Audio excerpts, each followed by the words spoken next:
Let's go.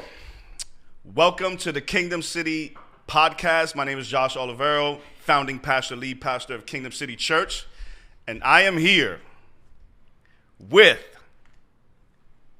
Boss Lady, the chief of staff, the ministry director, the woman who has to deal with the madness that is Josh Olivero. Mm-hmm. The one, the only, Joan Lee. Kev, let's give it up for Joan Lee real quick. Thank you. Thank you for having me. So, I'm going to start off by making you super uncomfortable. Okay. We've been going at this for like 3 years now. There's no one. There's no one that's been riding harder for the ministry, because there's a lot of phases to the ministry. Mm-hmm. There's no one that's been riding harder for the ministry, working as hard, as diligent,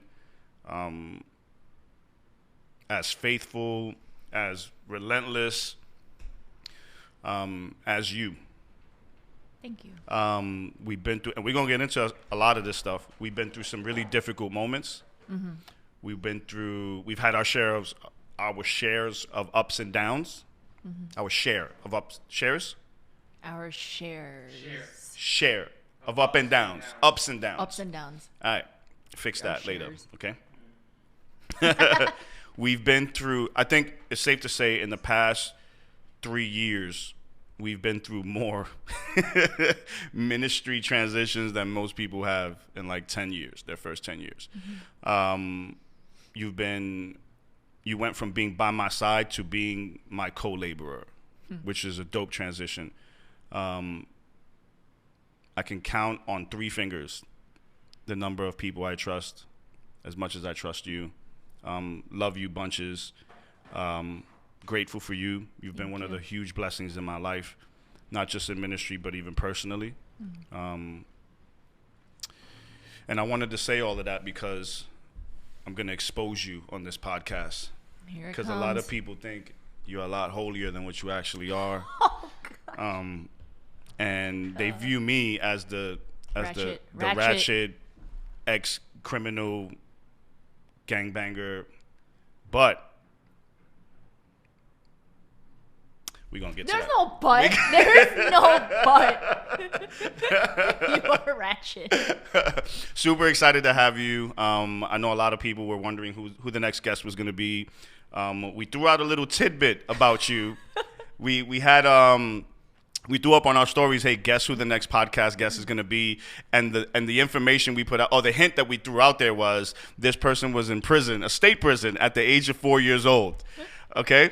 Maximum security. Maximum security state prison at the age of 4.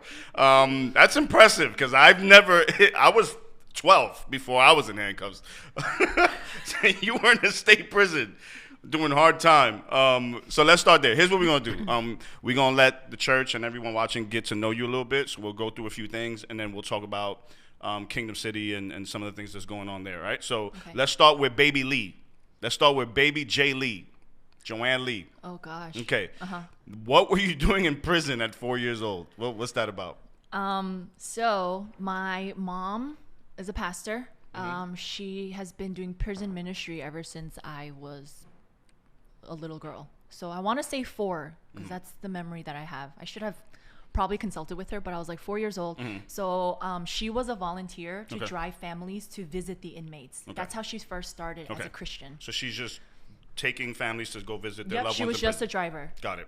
Just to help volunteer, but that became a passion for her. So she went into prison ministry after she was just a driver for these families. Okay. So I was going with her on every weekend, hours up to like upstate New York, and it became a weekly thing for years. Because my older sisters didn't want to go, and they didn't want to babysit me, so my mom just brought me She just along. took you. Yeah, she brought me along. Okay. So because she's driving families to go see their loved ones in prison, so this was women's prison and men prisons? Men's. Men's. Okay. Yeah. I only knew male inmates. Okay. Yeah. That's tough. Yeah. That's tough. And they were all Asian. Ooh. They were all Asian because back in the 90s, Okay. 80s to 90s, like Asian gangs were going like crazy. It was so prevalent in like yeah. the Flushing, Queens area. So she knew a lot of inmates. So it was in New York, not Jersey. New York. Like, Yeah, okay, name a prison. Sing Sing. She was in Sing Sing. Eastern. I see the song from Sing Sing sipping on I don't. Coffee. I don't. Wu-Tang. Oh, who's that? You God. So, Sing Sing. I got some stories about Sing Sing. Oh yeah. I've never been there, but Okay. I've been around the area. Sing Sing, that's a tough prison. So you were in Sing Sing at 4 years old. Yeah. Woodburn, Woodhaven. It's crazy. Eastern. Woodhaven. Yeah, all of them. Yikes. I forget all the names, but it's been a few. Yikes. I've been to a few. Yeah, Any? When did you first realize? Wait, so you were doing that up until like what age? Like what age did you stop like regularly going? Probably like beginning of high school. Okay. Yeah. That's crazy. Yeah. When did you realize like, yo, I'm in prison? I thought it was a normal thing. I thought it was a normal thing. I didn't really know what, a correctional facility was. At 4 years old, you're just going with your mom. Yeah. She's giving you all these rules, but she's saying it nicely so that you're not nervous.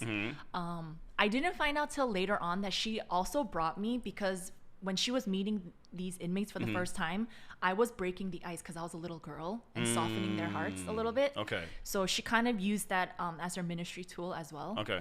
Once she started making prison ministry her own. Okay. So.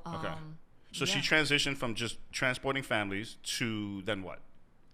To then these families that couldn't visit all the time because a lot of the parents were older. Okay. They would request to my mom, now that you know who they are, do you mind visiting and bringing food for them and dropping off stuff? So she would start doing it on her own. Wow. And she cultivated a relationship with them.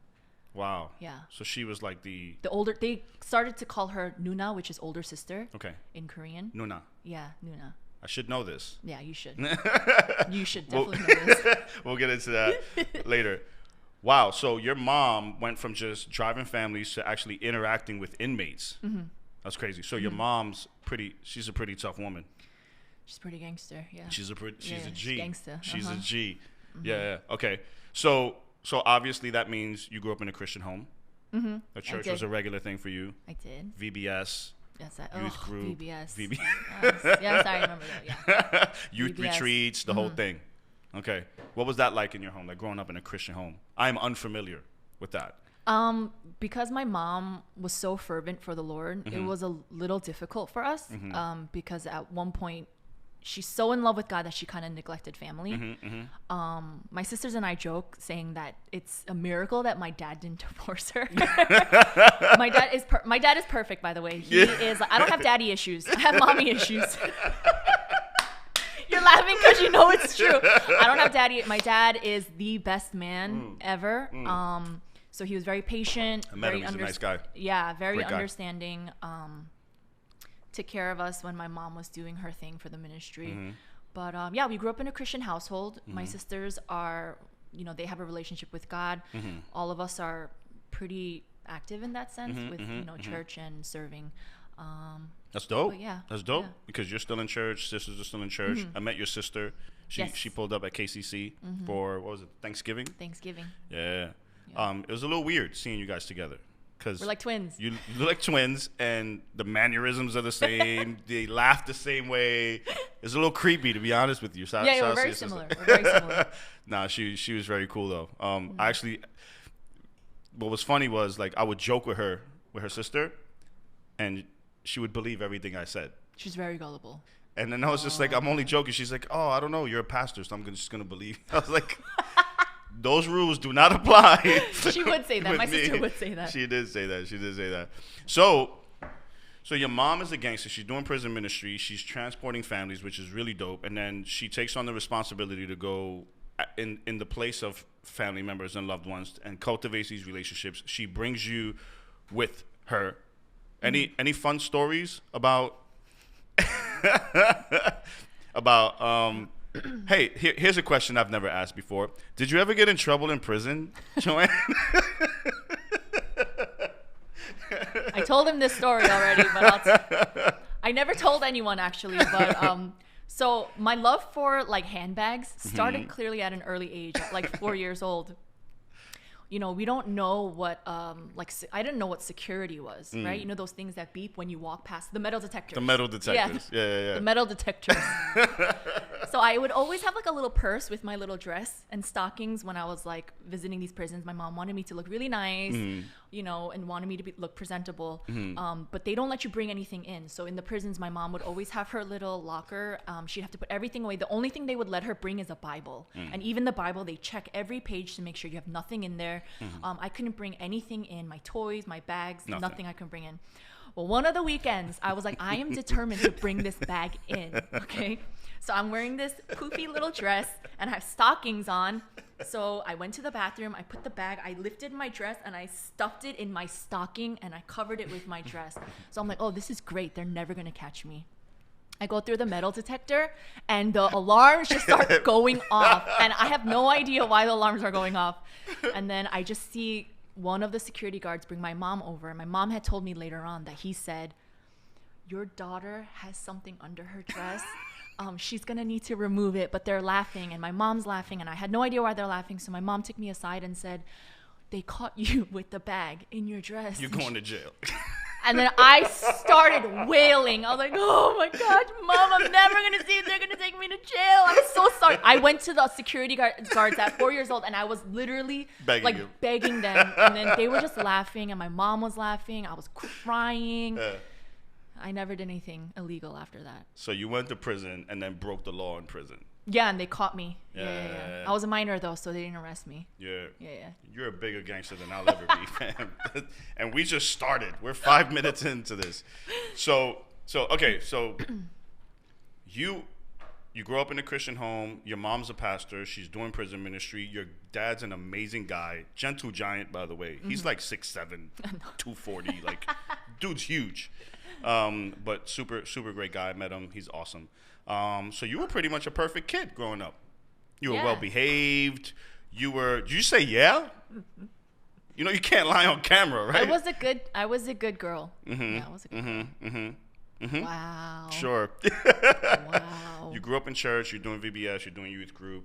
And then so let's skip past a couple of these years. When I was over at another church, we don't shout out other churches, by the way. We don't do that. Shout out to Kingdom City. All right, anyway, when I was at another church, I was a pastor at the singles ministry. So here's a theme that came up often as I would counsel young working professionals, right? Mid to late 20s, early 30s. I would ask the question, tell me about your childhood, tell me about growing up, tell me about your faith. And it would say very similar stories. Grew up in VBS, mom was a pastor, dad was a deacon, all this stuff. And then the famous line, I've heard this 1,000 times. And then I went to college. I would hear that line so much. And these are kids who grew up with just great parents, wanted Christ to be central in their lives and all of those things. And then they had to spread their wings, right? They had to stand on their own, and college just did a number on them. Was that? You're asking me because you already know, right? In a nice way. Oh yeah! Shout out to Jihi. Jihi, I'm trying to pull out all the dirty secrets, but pray for me. So it's true because most Asian parents are like tiger parents, and then they kind of restrict you when you're growing up, and then so when you go to college and you have all this freedom, you go crazy, right? I don't think I went crazy. All right, I don't know. Okay. What you looking at, Kevin? Okay, let's do this. Okay. Before you went to college, any parties? I did. Ooh. I did party my senior year in high school. So your senior year in high school is when you started to get crazy. Yeah. Okay, did mom know you was going to parties? She did. She did. She trusted me because I was very honest with her. Yeah. That's dope. Yeah. But we had to compromise. Okay. Which we did. Wait. I would tell her where I was going, if I was going to a friend's party or friend's house, or if there were going to be drinks there. But she would be like, well, we're going to have to cut that down. You have to come home at a certain time. I'd rather you not drink. Okay. So we'd have to compromise. So she'd let you drink? She did. Okay. The times that she did let me, most of the time it would be at home. Like if I have friends over at like 18, 19, we would drink at the house. That's cool. Yeah. So mom's modeling for you, drinking responsibly. Okay, you're an alcoholic. Got it. So now, did she allow you, like what other freedoms did she give? Like were you allowed to have boyfriends growing up? Or I did. Actually, she introduced me to my first boyfriend in high school. Yeah. Good guy? Yeah, he's a good guy. He's a nice guy. He's very sweet. Okay. He was very sweet. When I was dating him, yes. Very nice guy. Okay. Yeah. I people would agree. Like my friends now would have agreed that he's a very nice guy. So because he's nice, it didn't work out. It didn't work out. You're really pushing it. Okay. We're not in the college part yet, right? No, we're not in the college. We're working on. I'm trying to ease the crowd into. Boyfriend. I actually dated him all of high school and all of college. Okay. So he was my high school and college sweetheart. Things didn't work out. Wait, you dated him high school through college? Huh. So about 8 years. Yeah. Things didn't work out because he couldn't give up drugs. Yeah. And Time out. Yeah. Okay. So he was a drug user. And later on he was a drug dealer. Can you just let's rewind real quick. Take 2. So he was a drug user.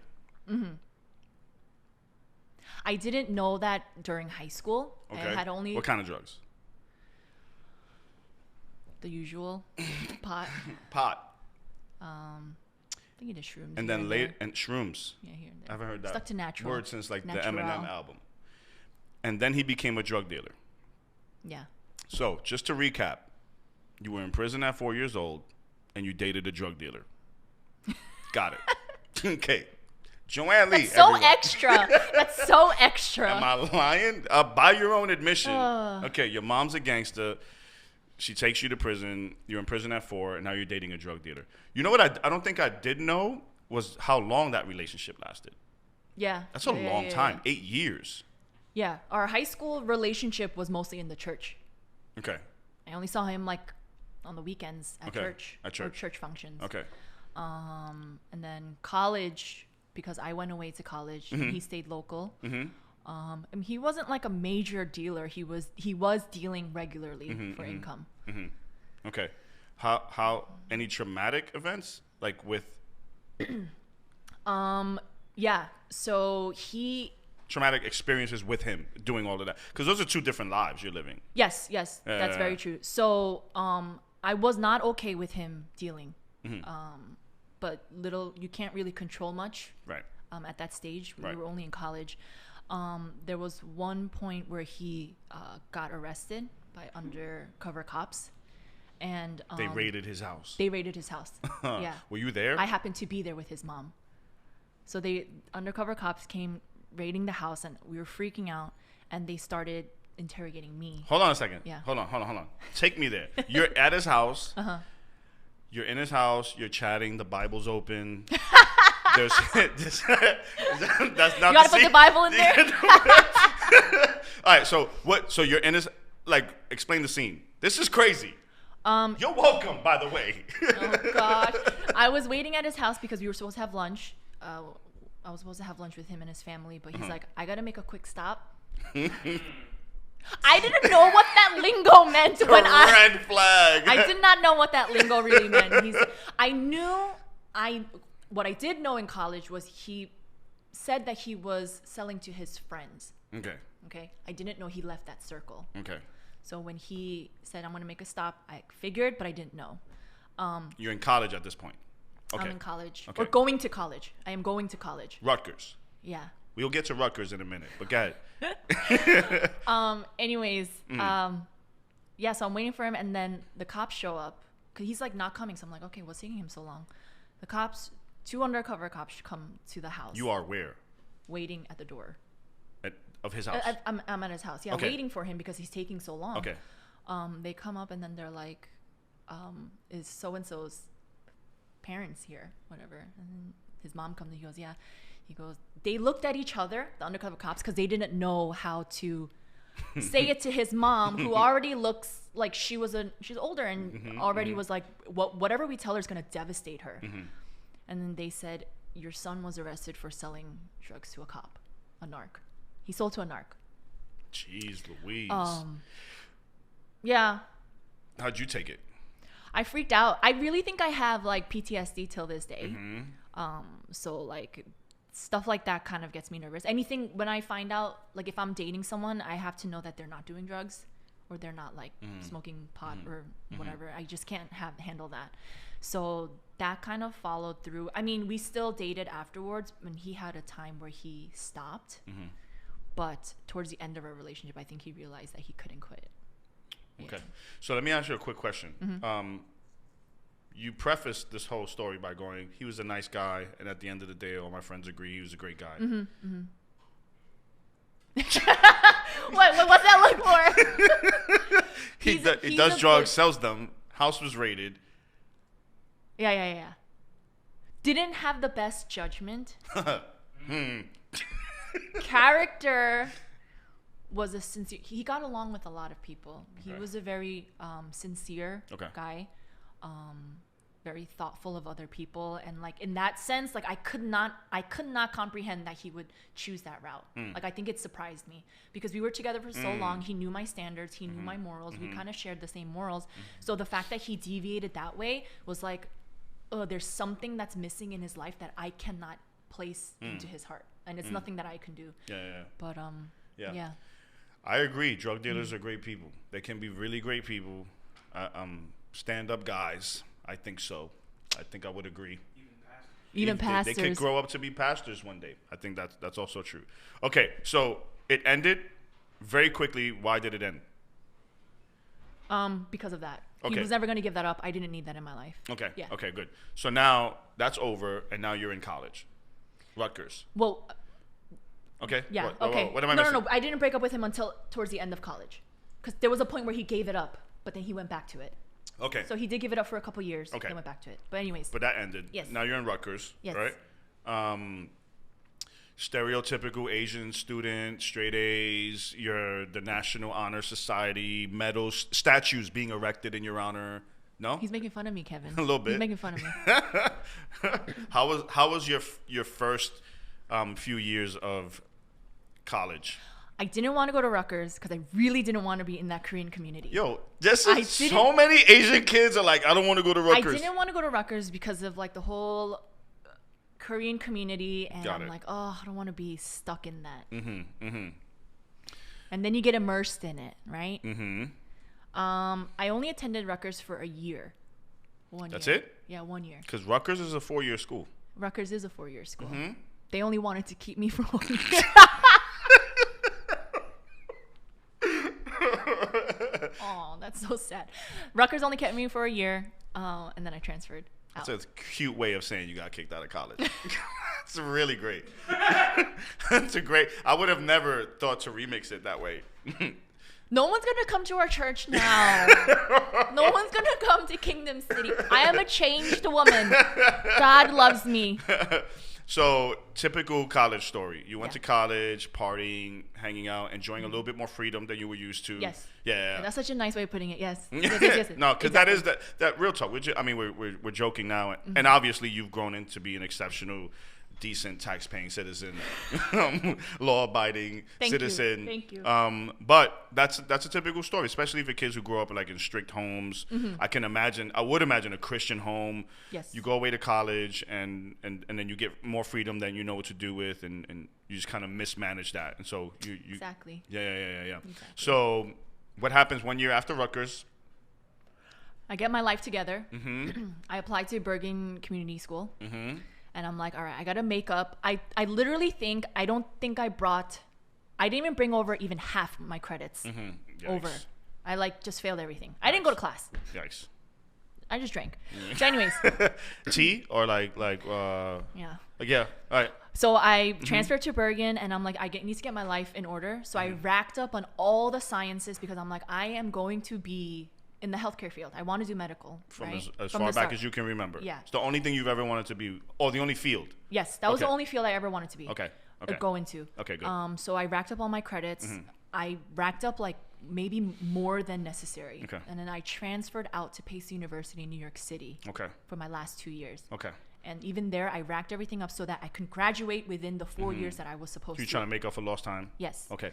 I like got my act together. I didn't really party much. I did live in the city, like dormed in the city for like 1 year. Okay. Did a lot of research with like my professors. Dope. Yeah, it was awesome. I had a Dope. really good time at Pace. Dope. Where was Yeah. your faith through all of this? Church, ministry? Yeah, I was still going to church. Okay. I was still going to a church that I helped church plant in Jersey. Ow. Okay. So you met, how did you end up with a church plant? I've known So this. Kingdom City's not your first church plant. No, it's not. There, Okay. yeah, no, it's not. So Okay. I met this pastor from before. Okay. And then he was planting a English ministry college. Okay. College group. Okay. And I helped him church plant. Yeah. Okay. He kind of used me the same way, like admin, Okay. like secretary. Okay. Yeah. Okay. So you know him from before. He's planning a church. You come alongside him. You're serving with him. So now you are getting your life together, and church is up and running, and you're serving in ministry at a pretty high capacity. Yeah. What is your love for wanting to serve that in that way? Most people just sign up to set up chairs and like teach Bible study for kids or whatever. Why did it seems like you've been drawn to serving at that capacity?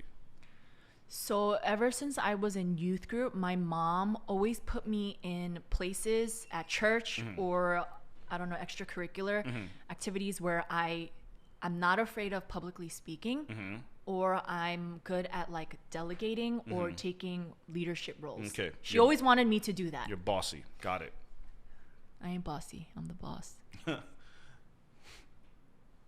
What is it? Blink twice if you need help. Okay, so how was that for you? That was the first time. That's a pretty big responsibility. How old were you at that time? When I was church planting? Yeah. I think 20. It's crazy. 21. 20. But I also kind of had I was my youth group president. So I kind of, it was like a small portion of that into the church planting. Yeah. 2021, you are pastor's right-hand man, woman. Yeah. Okay, Yeah. that's crazy at 21 years old. That's wild. Okay, how long were you serving in that way? So I had known him years before, and then I served with him maybe the church plant.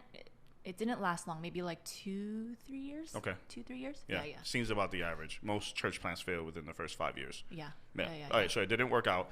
Did it fail? Then you left, or did you leave before? Like, how did that end for you?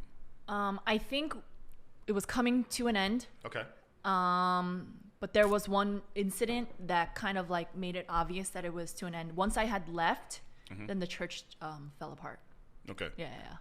Why'd you leave? I had left because, so he and I got very close, and I don't know how to explain this from here.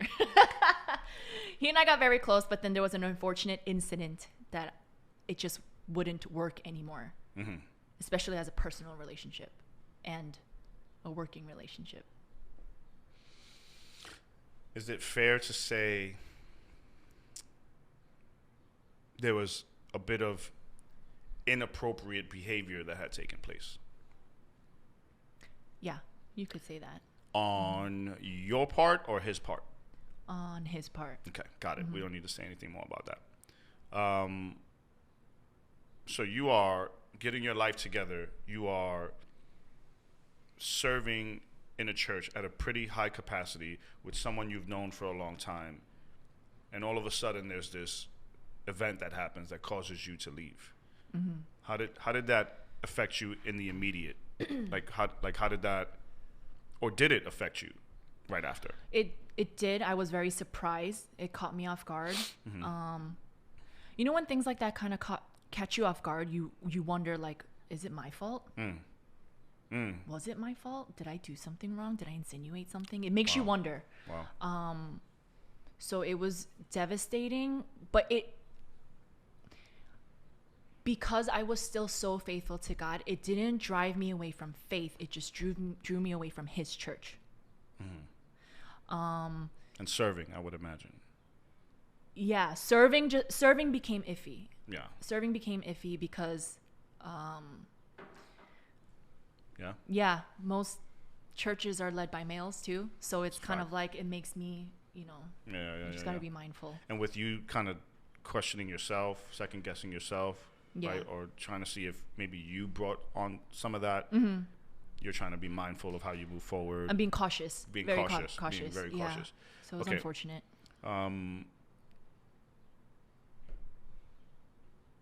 Yeah. Yeah. You leave that church, and this is while you were still at Pace. Yes. What happens? You leave the church. What happens next? After I graduated Pace University, I went to grad school in Florida. And then there I did find a church, but it was a church where I could just go in and out. Yep. It was a big church. You're not going to shout out the Sharks? We're not going to shout out the Sharks? Nova Sharks. Ow. That's where his daughter almost... Did she go? No, she almost went there. She almost went there. Fort Lauderdale, my old stomping grounds. We went with Jet, my daughter Jet, my oldest daughter. We went on a college road trip, and we stopped at Nova. That was on board. I really wanted her to pick. It was between Nova and UF, University of Florida. Good school. Yeah, it's just too big. It's a big city. School. Yeah. There's like 30,000 students there. It's a city. I was like, I really like Nova. Yeah. But yeah, shout good. out to Nova. Ow. So you're in Nova. Okay. How were your Nova years? Nova was great. I met all my close grad school friends there. I still keep in contact with them. Shouts to them. What are their names? Megan, Lily, and Kate. Ow. I'll make them watch this. Yeah, so I did party hard there too. I won't go into that. Okay. But I continued my college. What's wrong with me? But I was attending church. Okay. But I made sure that I was just going in and out, getting good bread. I didn't serve there. Okay. So serving was still at that point. Yeah. It was just not. I wasn't like, oh my gosh, like I can't believe that happened to me. It's so traumatic. I can't serve again. It just wasn't something I was putting on the surface. Yeah. I think I had suppressed it. I didn't even know that I suppressed it because it was such a traumatic experience. It feels like that because like it seems like, and we'll get into this later, but you have, even at Kingdom City, you have a huge role and you seem to handle it really well, right? And we've been through, and we'll talk about this in a little bit, we've been through a lot of crazy times and you seem so what I'm trying to say is like, you are, it seems, built for those type of leadership roles. But then you have this drought where you're just like not even wanting to engage. Do you think you underestimated the impact that had on you? Oh yeah. That particular event. Right. Absolutely. I didn't feel the effects of it until maybe even like a year later. Okay. Because I just suppressed it. Didn't think too much about it until I had to kind of face why I'm not serving. Okay. Yeah. Okay. How was that? Like just processing that? It took a while. Okay. But I got to where I needed to get to. Okay. Good. Yeah. Good. Okay. You graduate Nova. Yes, I did. Yeah. I had to think about that. I'm like, wait, did I? Yes, I did. Master's degree. So let me just double back very, very quickly. Yeah. Your mom watched you, Rutgers, BCC, Pace, Nova. How was your relationship with her during those years? Because she's watching you. She knows about the drug dealer boyfriend. She's watching you struggle in your early adulthood. Because she saw me struggling, she really wanted me to go to seminary school. So I applied to seminary schools. Did I not tell you this? I don't think I knew this. Really? She wanted me to apply to seminary schools for this. And you know what? At one point, I was like, maybe she's right. Maybe I need to... I think, okay, now that I look back, she was wrong because I really believe that going to seminary school, you need a calling. You need that calling from God, right? I mean, am I right? No, you're right. I can't just apply because I want to figure life out. That's a fact. So that's when I should have known she was absolutely wrong. But, you know, she brainwashed me. Sorry, Mom. I did apply. I didn't get far. Okay. But where'd you apply? Alliance Theological Seminary. Was it Westminster? Ooh, go mom. I think I did at Westminster. Go mom. Yeah. Okay. Okay. I don't even remember anymore, but Westminster was one of them. I know I applied to another one. Okay. But anyway, she was a little upset because my mom obviously wanted me to be a doctor. And you guys that got didn't it happen. tough, man. Yeah. She wanted me to be a doctor. So even when I graduated PACE, I had a publication in microbiology. And I graduated with, I forget what my GPA was, but it was decent. It was decent. Okay. And then I was like, whatever. And then she just like, that's just a piece of paper, girl. Yeah. She like really, really knocked me down. She's like, so that was a little disappointing because I know she really wanted me to go into the medical field. Long story short, she's happy with me now. She's happy that I'm happy. In the medical field. I am in the medical field. She wanted me to be a doctor. What do you do? I'm a vascular ultrasound tech. Yeah. Spell that.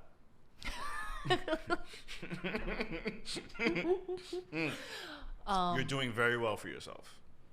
I'm very happy. Yes, God has blessed me. Yes, I agree. Thank you. I agree. Yeah. Okay, so your faith is not really affected by this event. Your serving, ministry-wise, is affected. You graduate Nova. You move back to Jersey. Okay, so you move back to Jersey. What church do you end up at? I end up at Metro because we don't say church names here, unless if it's not Kingdom City. If it's not Kingdom City Church, we don't talk about other churches like that. Every other church is the evil empire, by the way. Kingdom City. Please don't unsubscribe. Kingdom City. No. You end up at Metro. I'm at Metro's Metro. a good place. Good place. Shout outs to Pastor Peter on. Yes. Well, that's how I met you, so we got to give thanks to Metro. The only reason I'm shouting them out is because I was there. So my best friends were already attending Metro. Who? Prior. Best friends? Michelle and Uni. Michelle and Uni were already attending. Shouts to Michelle, who's on the front lines as well. Yeah, she's a PA, so she's working with COVID patients. So is Uni. Uni's a nurse. She's with COVID patients. So shout out to them. Shouts to them, for sure. All right, go. My best friends, they were already attending Metro while I was in Florida. Okay. So when I came back, I was like, I don't know what church I should go to. And they're like, you should come with us. Come to Metro. So I started attending there. Okay. How long were you at Metro before you met me? Oh, I don't know. I was only at Metro for like a year and a half. Right? I'm not really sure. I left beginning of 2016. So literally the only time, or the first time I remember seeing you, you was already serving on the worship team. Yes. Fun fact. Yes. You can sing, girl. Nah. Let me tell you what just happened the other day. This was like, what day was it? Was like 2 days ago. We're sitting at the table. I got my laptop on. I'm listening to R&B music because I love R&B music. I'm a gangster, but I like love songs. Yeah, you do. I do. Yeah, you do. So we're listening to love songs, and then we start talking about doing karaoke, going to karaoke. And I'm like, man, last time we went to karaoke, it was crazy, blah, blah, blah. Kiana, my niece Kiana, shouts to Kiana. She didn't go with us that night, but she's like, yeah, I want to go. I'd like to go, whatever. And I'm like, man. So I start pulling up videos. Oh, no. Why? So I pulled up Joan Lee at karaoke singing. I'm not even going to tell y'all what she was singing, by the way. Yeah, please. I'm not going to say it, but it's crazy. Nah, it was crazy. And you, Kevin, don't even slip. If people ask you what song I was singing, don't even slip at church. It was crazy. It wasn't like I wasn't cussing. Yes, it was. No cussing. Oh, no cussing. No. Nothing That wasn't. like that. It wasn't cursing, but song selection was pretty insane. Questionable. It was. It was a duet. Borderline. Yes, it was. Shout out to David M for dropping the 16 on that karaoke, because everybody. So the song has a rap part. So when the rap part was coming up, everyone looked at me. I was like, I'm not doing that. First of all, I don't even know the words. Is that a psalm? I was like, I don't know. Yeah, okay. And then out of nowhere, you hear a voice rapping, and we turn, and it's David. And he's killing it, by the way. Shouts to David M. So anyway, you can sing. I like to sing. You can. Okay, can I be really honest, though? Yes, please. Okay. One of us has to. I like to sing. My voice is not. I'm very well aware that my voice is not meant to be a praise team type of voice. You just gonna lie on the podcast. Shout out to no. I'm being serious. When I hear like shout out to Stephanie and like Ginny. When I hear them sing, shouts to Ginny. When I hear those girls sing, they are like they're singing the proverbs. You know, like their voices are so beautiful. I like to sing. I don't know how else to say it. You sing. You can sing. You can. I like to You sing. can go. You can definitely sing. You sing really well. Have you ever all right, so even before we move on, have you ever served in that capacity at a church before Metro? I helped out in the youth group. Nothing. But not really. Not the way I do when I did at Metro. Like Okay. Metro, I was there like singing. I was on. So that was your first time worship team like leading song because you were leading songs. Yeah, I think I led 1 or 2 songs. Yeah. Yeah. So let me tell you how good you could sing, because that's actually how we met. So I'm on staff at Metro Community Church. Oh, okay. And Metro was running 2 services, and I'm sitting there, and I'm watching you sing, and I could tell because I love music, right? And I could tell that you're singing, but you're not going hard. You're not going as hard as you could. And so in between services, I pulled you to the side, and I said, "What are you doing, fam?" I didn't even know her name. I didn't know her name. You're like, you sit here. I have to talk to you. And I was like, me? You literally did that. You're like, can you sit here? I have to talk to you. I'm like, me? You cried. Did I? You did cry. You teared up. You weren't like sobbing, but you cried. And I was basically just like, yo, I could tell you can go. Do better for the glory of his name. So holy. Yeah. And then you killed the second service. Oh, thank you. So that's when we started getting close. So the reason why I asked you, or the reason why I kind of just stated that you might have underestimated the impact that your previous ministry encounter had on you was because you gave me a hard time, fam. Like I'm trying to like get to know you, because I was serving as the singles pastor, and part of my job, aside from discipleship or whatever, is to recruit leaders and identify people that can serve and or help serve the ministry in that way, right? Small group leaders, or we called them UGs at the time, or just leadership development, period. I think I saw that early on in you, and I'm trying to get closer to you, and you was just like a dub, like straight dubbing me, like no, one-word answers. As I'm like my first of all, my emails got ignored, and then I tried to slide in the Facebook Messenger, one-word answers, periods, exclamation point, like just straight up. And I'm just. You tried to recruit me. I did. I didn't. I just remembered. You tried to recruit me for the core team. The Metro Red Singles Ministry core team. And I said no. Yo, you did just say no. But I gave a good answer. I gave a legitimate answer why. Because what I remember was you saying, "I'm not interested." I was like, I said that's not a ministry I'm interested in. Okay. I mean, look at me now. But at that time, I was not interested in being part of a core team. Or was it just... Oh, okay, I can understand that. And. Yeah. And. Yeah. So your previous encounters kind of left you a little bit hesitant. Right. To want to serve in that capacity. So I said, okay. So then I recruited you. Fun fact. It's fun fact time. Oh, no. Give it up to the fun fact segment. Real quick. The fun fact segment. Kev, hurry up. So I recruited you to be a part. I was put in charge of the art segment of the Easter service. Oh, no. We can't do We're gonna. So I put together a skit, if you will. And in the skit, there was a portion where I needed 2 women to play very promiscuous roles to serve as the Jezebels. I forgot about that. Well, you forget a lot of things. And so there's 2 people I selected. You were one of them. Who was the other one? Your daughter. My daughter, my oldest daughter. He pimped out his daughter. You allowed to say that? You allowed to say that? Oh, yes, you can say that. Who's that?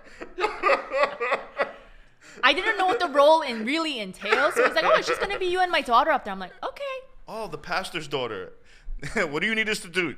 Pick out some really promiscuous outfits. Pick out the most promiscuous outfit that you have. I went home and I'm like, I threw out all my college clothes. I was like, I don't have anything promiscuous at all. That was, you know what? For me, when you said that, I remember that. I told you that. I said I'm going to have a hard time finding something. You even showed up and was like, is this okay? And it was literally just like regular black jeans and like a crop top or something. Yeah, that was the most uncomfortable, but yes. Yeah. And so that was a dope moment because I was just like, oh, okay. Yeah. You didn't believe me. I did not. I did wow. not. I didn't really. Judgy much? I definitely was. But that was dope. And we killed that. By the way, I told you. I said, yo, I'm gonna just keep it real with you. People are gonna be hitting me up asking me about you. Oh my God. And we did the skit. My emails was, yo, who was that? None of your business, bro. That's who that is. Anyway, but then you and I just kind of clicked after that. Yeah. But it began because you kind of disclosed. Yeah, I think I had to. Yeah. Because I feel like you were talking to me and I could tell, not that you were trying to chip something away, but like you couldn't get there. Yeah. So I was just like, I already know. So let me just be honest with him and let him know. And that's when the trust started just. Yeah. It was very evident for me. Yeah. And I told you, I'm a safe space. And I promise you not to ever. Yeah. You said you would never. I think the words you used were you would never hurt me or you can trust me. Those are the words. And that began like a really dope relationship, one that I'm still enjoying the blessings of. Then we did a small group that was pretty intense, right? Where it was shout out to that HD group, man. Eddie Bang, Mikey, Johnny, Aaron, Grace, Liz, Helen Quag. Oh yes, Helen Quag. Jess Gelber, Jess Suarez. Yeah, Suarez now. Suarez. Lizzie. Han was in there. Liz, I already shouted Liz. Lizzie is over in Texas. Yeah. Dope group. Leadership development, and we got to share each other's life stories with each other. That was dope. So at the end of that, towards the end of the group, I pulled you into my office. So what had happened was I'm serving at Metro for about 4 or 5 years. But then I got called out to serve at a church revitalization. And then because you and I had gotten so close, and I wasn't allowed to tell the people, the whole church, I had to pick out. I got permission from Pastor Peter to tell people close to me. Pulled you into my office, and I said, listen, here's what's happening. Here's what's going on. So in a couple months, I'm leaving. To which you responded, I'm going with you. When are we going? Okay, but it only made sense because Metro is a big church. So there's only a few pastors that have their herd, and then they guide them, they mentor them, and he was my mentor. Yeah. So it only made sense that I follow you. Yeah. At first, I was like, aww. He thought I was kidding. Definitely like thought you were most kidding. people just say, like, I'll go with you, and they don't follow through. I don't do that. Shots fired. Anyway, yeah, I was kind of just like, aw. Oh, that's cute. You were dead serious. And shouts to Mikey, because Mikey found out before I got a chance to tell him, because he was one of the people I was going to tell. I've known Mikey was one of the first people I met at Metro before I was even on staff. But Mikey's first words to me was, all right, yo, why didn't you tell me? Because I'm going with you. And I was just like, yo, these people are crazy. So, and then you left with me. I did. Yeah. And you took up that role that you're very familiar with, serving at a high level, very, very close to me. You and I started getting close, and so I just made it a point to introduce you to my wife, my kids, who are not your age, but like close to it. They're not too far removed. My oldest daughter's only like 5 years younger than you. My oldest daughter's 35, by the way, because Joanne's pushing 40. Rude. Rude. Oh, he's 40. Don't forget, he's 40. I'm a young 40. You know what I'm talking about? Anyway. But then we transitioned over to First Baptist Church of Ridgefield Park. Up to that point, everything ministry-wise I touched turned to gold. I grew a singles ministry. I'm preaching on Sundays. Everything's going great for me. Real talk. Ministry-wise, everything up to that point that I had touched just flourished in a really dope way. But then I got to FBC, and it just kind of that went to dust.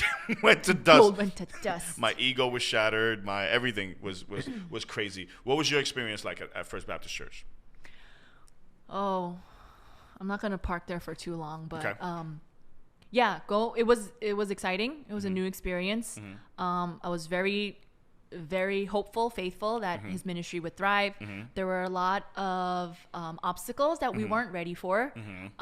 So I knew that we had to go. I told Pastor Josh, like, once we tried to iron out everything that we were facing, I said, I'm not going back. We gotta go. We gotta go. We have to go. If you go back, I'm not going back with you. You told me that. Yeah. So Yeah. that was the first time you'd ever threatened me. But one of One of the things that was crazy was you had to, and rightly so, you wanted to fulfill your obligations to Metro before you transitioned over. So the first 2-3 weeks you weren't at First Baptist with me, though we knew you were coming, right? Right. But the first Sunday you decided to show up, there's a huge argument. There's the cops are there. I'm arguing with some guy. I don't know if I'm going to jail. Like this is the Someone's scene. about to throw a punch. Someone we're not going to disclose who that was. No, we're not disclosing. We're not disclosing. We're not going to talk about that. And Deli turns to me and says, Deli turns to me and goes, Joanne's here. She's not going to join our church. She was dead serious. She was dead serious. Yeah, because she told me that after. That was chaos. That scene was crazy. Yeah, that scene was. And was then not good. And then you joined us anyway. So my question is, why are you insane? What's wrong with you? See the way he talks to me.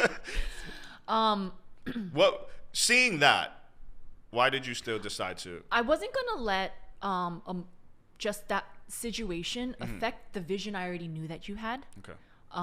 You made it very clear what you wanted to do in a church plant and how you wanted to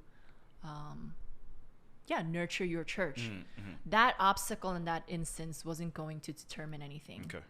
Okay. So that was actually a very easy decision to make. I didn't go home thinking, oh my gosh, I didn't think anything of it. Maybe I am crazy because I didn't think anything of it. I was like, all right, there's a fight. That guy's got to go. All right. So next week, what time we meeting? I didn't think anything of it. It was crazy. Yeah. So fast forward, after a year of serving faithfully at First Baptist Church of Ridgefield Park, I resigned. We had grown the church, so we all leave together, and then we prayed, fasted, and took our time, 2-3 months of uncertainty, and then we voted to plant a church, Kingdom City Church, and that's where you currently serve as, I call you boss lady. I can't put that on paper, so, ministry director is the title we gave you. In parentheses, though. We argued about our title for a long time. I said, I just want to be called secretary. You're like, what? Yeah. I'm like, no, you said secretary, and then you said ministry assistant. I was like, you're not my assistant, though. Like, you are the number 2 at our church. To be clear, you're not my number 2. You are the number 2. And shouts to you for stepping into that role. I understand how difficult it is to deal with someone like me. I am naturally rebellious, and I think one of the areas you excel at tremendously is I can't have yes men people around me. If you let me, I'm just in a moment of transparency. Like if I can have my way, I'll have my way. I need someone who's not impressed with me, who knows me and loves me enough to say the things that they need to say, someone who's super comfortable having difficult conversations. I need someone. And so initially you weren't that. you which was also pretty dope. You brought with you this reverence for the pastoral role, which everyone should have. Right. But I think not unhealthy, but like I think a bad practice is never to oppose the pastor because he's the pastor. And I think I had, which says a lot about you. I think I had one conversation with you where I was just like, okay, I need you to really take the reins on this and be more assertive because I know you have it in you. I assured you I have thick skin. and seeing you step into that role has been amazing. I don't like that you threaten me as much as you do on Cacao with physical acts of violence, but seeing you step into that role has been amazing, right? Now, here's what happened in our friendship, in our relationship. I'm not colorblind, but I forget you're Asian sometimes because we're just so close now. We're in my house. You know my wife. You know my kids. I forget. But every once in a while, I get questions. There are a lot of shouts to the Spanish community, by the way, for being so. I'm trying to find a slightly racist, because apparently to the Spanish community, they appreciate the work I'm doing in bringing Christ to the Asian community, to the Chinese community. So you're welcome for me saving the chinos. That's what they call them in my culture.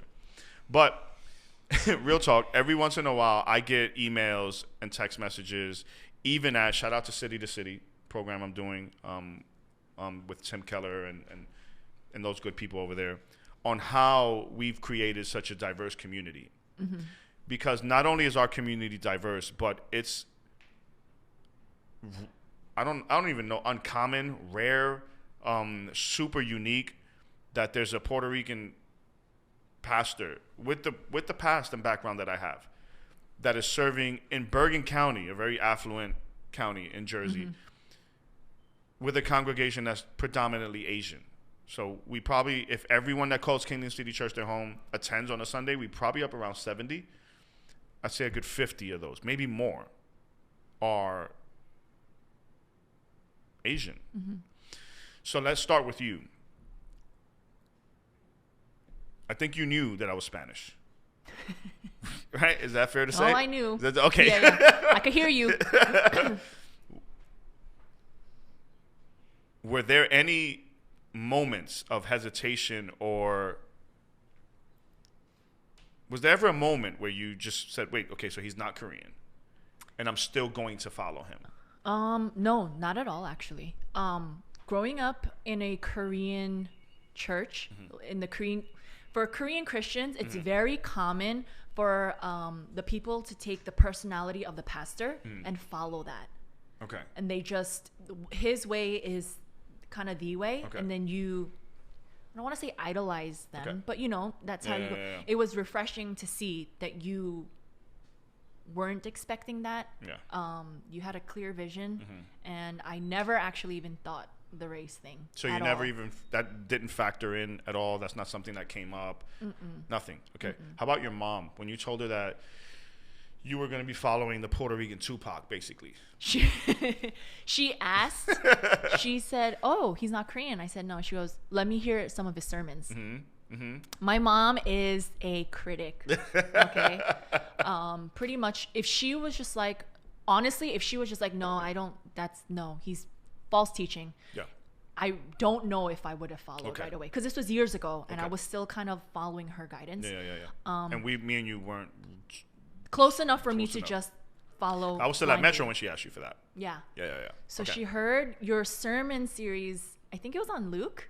She heard you preach something from Luke, the book of Luke, and she really liked it.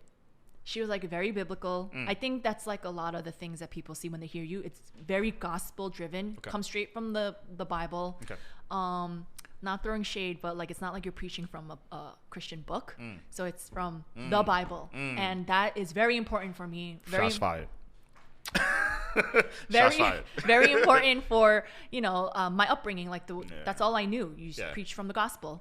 So when she heard you, it was a big push for me too. So very quickly, shouts to your mom, because she's an older Korean woman, Korean church culture, and when you're following someone who's not Korean, all she cares about is if you're getting good biblical content. Yes. And she joyfully released you to that.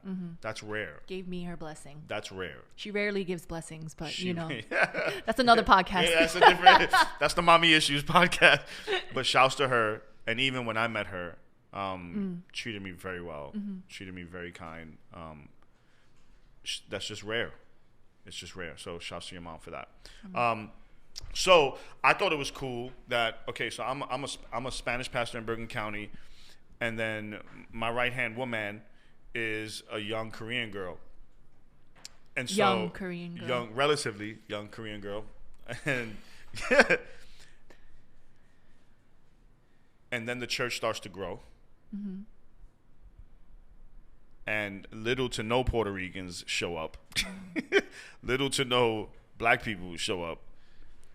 And then Korean and other Asian groups start showing up. And now I'm a Korean pastor. I have cacao. Yeah. I'm doing Duolingo right now. Yeah. I'm doing the Korean language thing because I figured, you know what I'm saying? Seems like this is where God is taking me. Almost every retreat I preach at is from a Korean church. Conferences, shout out to Higher Calling. How did this happen, fam? Like, what? In terms of the diversity at Kingdom City Church, I think I gave the numbers already. We're at 70, 50 of them. At least 50 are from the Asian community. How do you think, in your opinion, how did that happen? Because we don't market to Korean or Asian communities. Yeah. And there's nothing Korean or Asian about our church. To be clear, there's nothing Spanish about our church either. That's true. What do you think from your perspective, right? It's not necessarily a right or wrong answer. Why are we drawing, you think, so many Asian people? So I think I mentioned this to you before. I said a lot when we first church planted and people were coming in from other churches. The common ground was that these people were not looking for community. They were thirsty and hungry for the word, and I think they wanted something new, not necessarily different. They wanted truth, and so the community was not primary. It was people coming in to hear good bread, and then the community kind of developed. I think what helped is we took in another church that was church planted, but then they kind of decided to come under KCC's wing. So that helped, and that was like another influx of Asian people. But shout out to Pastor Josh for bringing in a little variety. Sasha, Johnny, Kev. Begging Spanish people, could you please, por favor, vente pa mi iglesia, porque hay mucho. No. We, like I said, we don't cater to any one specific people group.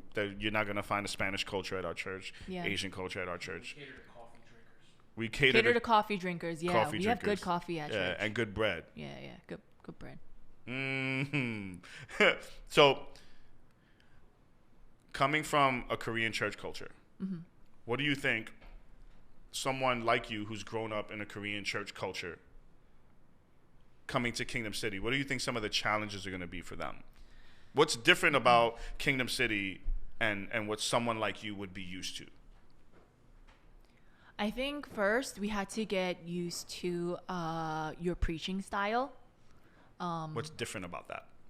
You yell at us sometimes, but we got used to that really quick. Okay. So there's no yelling in Korean churches? Not much. Okay. Not much. Okay. But in all seriousness, I think it's, like I said, I don't like using, okay, so a lot of people love to say, oh, Pastor Josh has so much passion when he, and I'm just like, okay, whatever. Because it's true. Passion that's going to get old, okay? If you're not loving the content and not really engrossed in the truth that he's speaking, that passion's going to die out. For sure. Okay, because I'm always like, okay, can you stop yelling next week? In service eval, I'm like, all right, enough with the yelling, tone it down. But I think a lot of the people that are coming in, they're so used to a reserved church setting. More subdued kind of. Yeah, so during praise, you don't see a lot of us, praising showing out emotion. And yeah, it's just, but we're getting more comfortable. We are getting more comfortable. Absolutely. Because we're in a setting that we call our own now. It's not like the typical Korean American generation that we're used to or setting. We're now making this church community, Kingdom City Church, our own community. Yeah. And that's our motto. That's you know, dope. creating the space Yep. for us to come together to worship. Yep. So yeah, I think. Yeah, it's just different, and I think we're getting comfortable in that difference. Yeah, I like that was the challenge for me because no one says amen. no one so stoic that way. Give me an amen. Everyone's like, amen. It was like initially it was like it was like pulling teeth, but then I understood it was a part of the culture to be more reserved, more subdued in that setting, and not be, because they almost viewed any kind of interaction between pastor and congregant as disrespectful. Yeah, absolutely. So once I understood that part of the culture, the church culture, like I was okay with it, but it was hard because I'm up there preaching my heart out, sweat dripping, the unction of the Holy Spirit upon me, and they're just staring at me. But then after service, very complimentary. Yeah. And it wasn't just empty flattery. It was like really good compliments or whatever. So for me, that was a challenge. But I think one of the dope things at Kingdom City Church is we have this space where we're giving the freedom to allow for anything. So if you're not comfortable and you're enjoying sermon, but your arms are folded and you're not showing a lot of emotion, you're free to do that. But then there's other people who will leave their seats and go into like some of the aisles and worship, and some people sing out loud, some people don't. And so it's creating a safe space for people to just kind of worship how they want.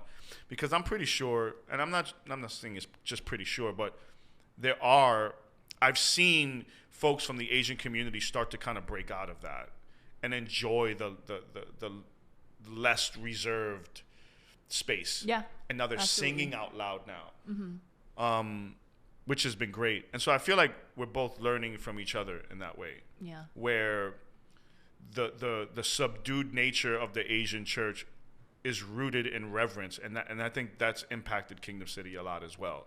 Yeah, absolutely. Yeah. I think especially when I see the Asian community at our church, they're getting comfortable seeing other people raising their hands, going to a space. Now that's their weekly comfort, and they realize, oh, I'm seeing someone doing this. It's okay. They just feel more comfortable. You know, when you see someone do something, you're more comfortable. Yeah. But you go to a Korean church and you see them being stoic every week, you're not gonna break out. Yeah, you know? yeah. So our space is definitely a comfortable space for that. Super dope. And then we learn from them in the reverence part, because Spanish churches and Black churches are not reserved by any stretch of the imagination. Sometimes they could look downright unorganized, and that's not a critique. It's just in the worship service in Spanish and Black churches, it's just more free. Yeah. So from the outside looking in, it looks unorganized, but I think I'm on solid ground here.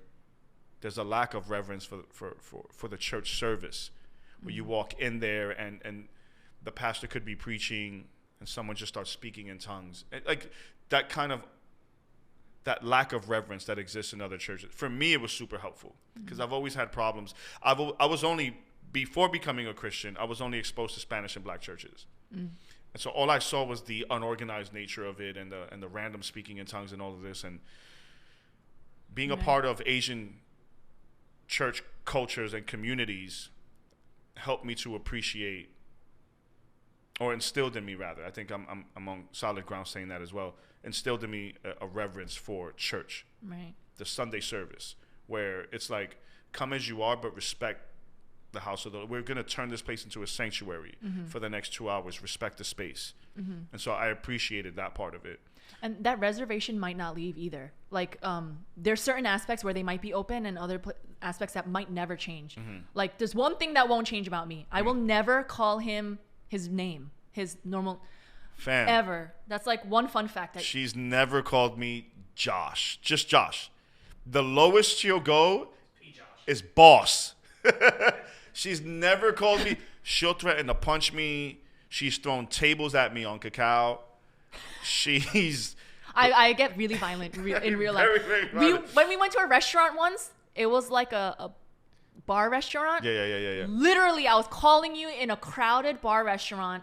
Pastor Josh, we're sitting over here out loud in front of everyone. And then he's just like, oh my gosh. Yeah. So. And as much as I get on you for that in a joking way, even that is dope because there's a lack of respect or reverence for the office of the pastor in our days. And that's not to say anything about people who call me Josh and don't call me Pastor Josh. I'm like, right. It's just my habit. Yeah, it's my reserved habit. Which is dope because I think that's what the point I'm trying to make is the balance at Kingdom City. Where it's like you can be free, but also respect the space, right? Because this is a sanctuary. I know we have our church service at a hotel at the Ramada, 375 West Passaic Street, Rochelle Park. 11:15. So, but we're mindful that for the next 2-3 hours, this is a sacred space. So I love the balance there where you can be free, but there's still a reverence that's taking place there. So, it's a little weird, man. I'm a young, relatively young. I'm a young 40, Puerto Rican pastor from the inner city, pastoring in Bergen County. A predominantly Asian community. Not something we planned for. It's not something that was by design. We don't cater to any one people group. We never will, at least not on our watch. And God just seems to be doing that kind of work and drawing people to us. And I've always said publicly and privately, one of the doper things I want to continue experiencing in ministry are things I can't explain. I love that. Because I love not knowing the answer to things. Because then no one gets the glory but God.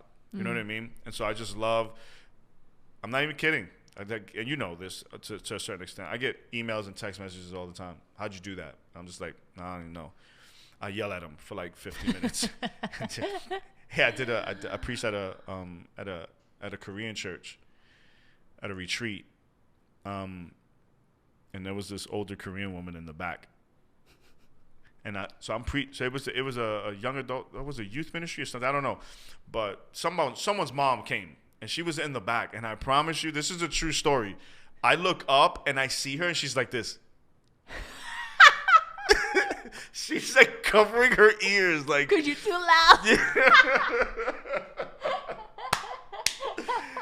That was crazy. Man. That was the funniest thing in the world. But did you tone it down after that? No. Oh. I don't do that. I don't.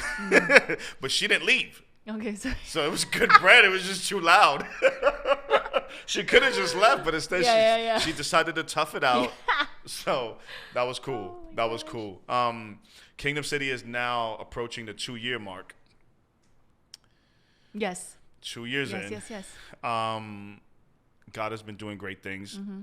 We are growing slowly. I think, in my personal opinion, my limited personal opinion, we're growing slowly, as we should. I heard a quote one time that said, anything that grows too fast is an infection.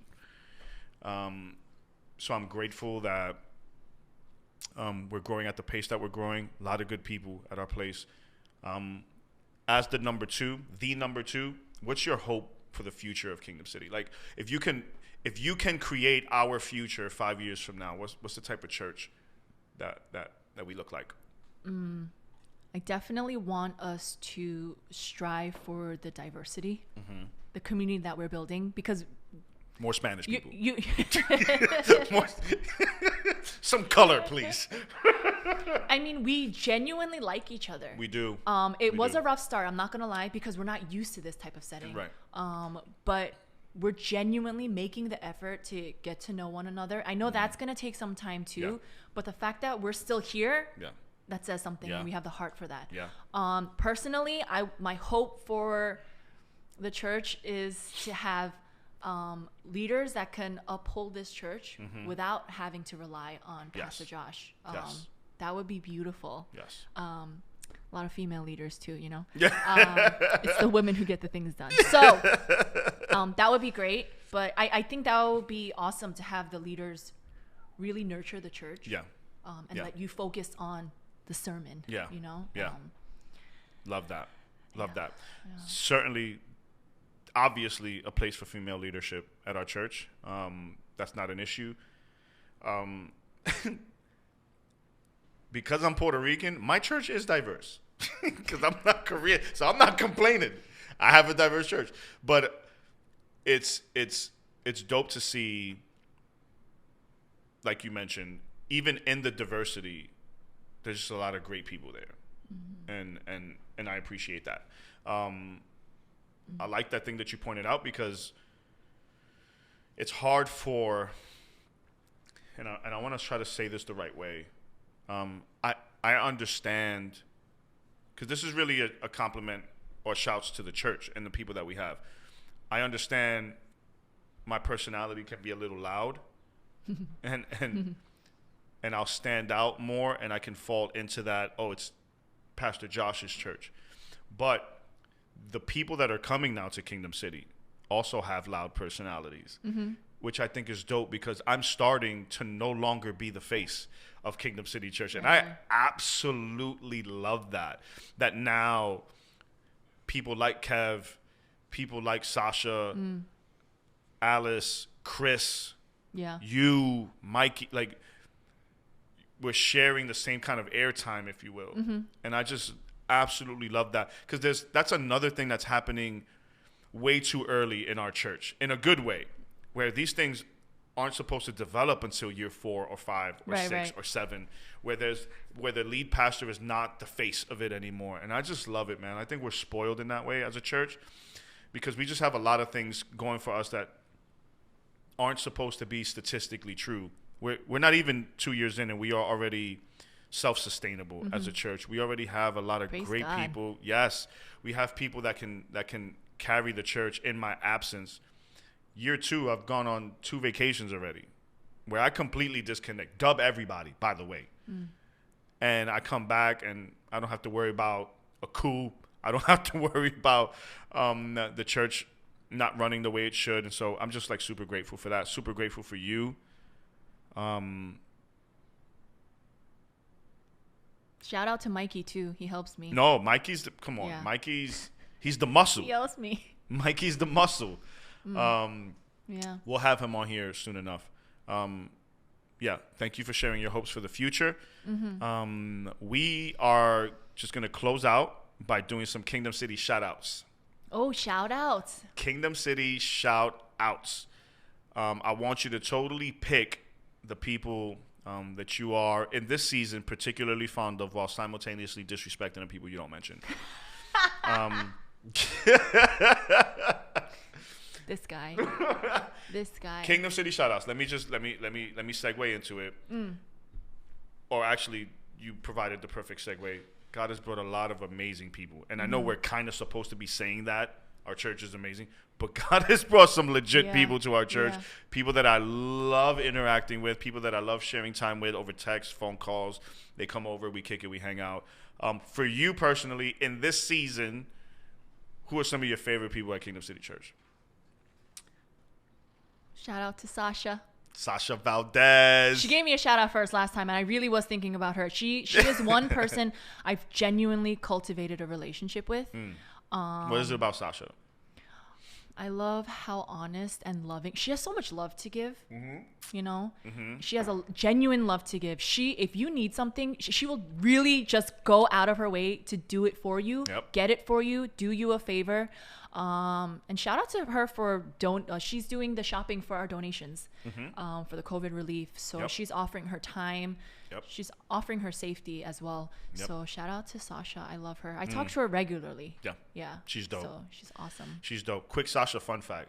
Around the holidays, I wanted to post a picture of Sasha and I. And I was looking through my phone and I didn't have one. And I was like, hey, do you have any pictures of us together? I want to post one just to kind of, she was like, oh, I don't have. I was like, oh, okay, it's cool.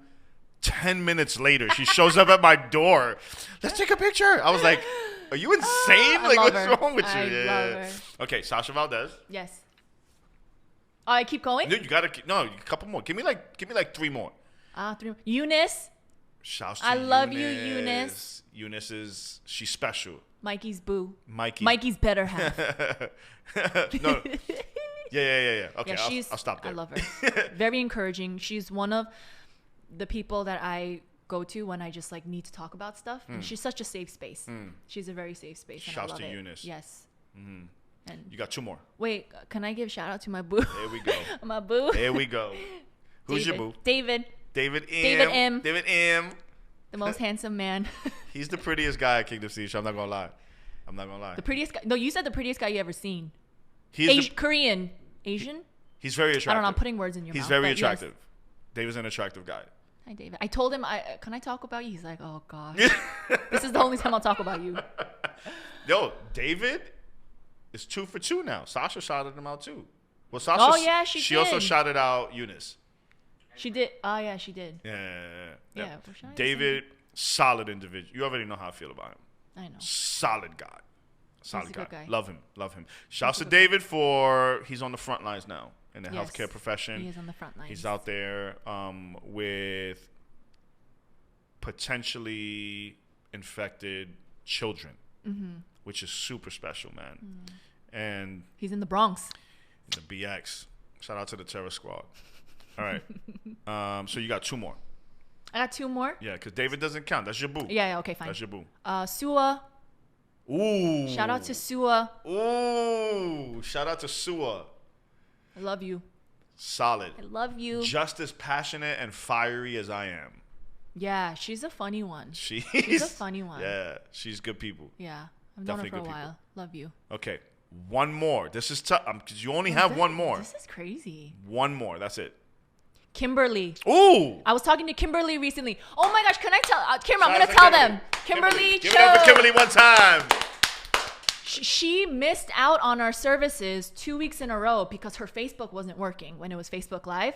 So when I announced by the 3rd week that we were going YouTube, she emailed me saying, praise the Lord that you're on YouTube. I didn't want to tell you that. I didn't want to let you know that, Facebook wasn't working for me. She's like, but I'm so glad you guys. She emailed me that. She was so cute. And then we just kind of caught up asking how she's doing. She has her family that's still going out to work and things like that. So shout out to Kimberly. And shout out to Kimberly for being one of the unsung heroes of the pandemic. She's a teacher. And so she literally had to shift her entire profession online, which is insane. Big transition.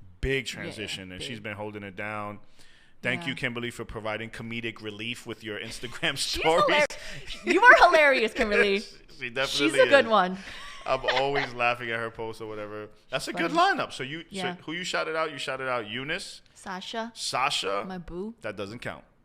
That don't count. That's boo. And Kimberly. Sua.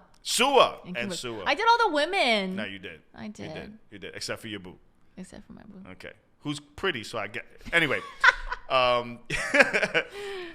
Thank you so much for subjecting yourself to the Kingdom City. I was like, it's not gonna be entertaining. I said, I'm a typical Korean girl that grew up in a Christian home. I have nothing exciting about my life. This is gonna be one boring podcast. I have to go after Sasha. Let me recap for you the boring podcast. She dated a drug dealer whose house got raided, got kicked out of college, was in prison from the age of 4 until a senior in high school. She had to leave a church. I'm not even going to talk about that. And then she serves under a Puerto Rican ex-gangbanger drug dealer himself. I don't know if it's that you have an affinity for those kind of things or what's happening.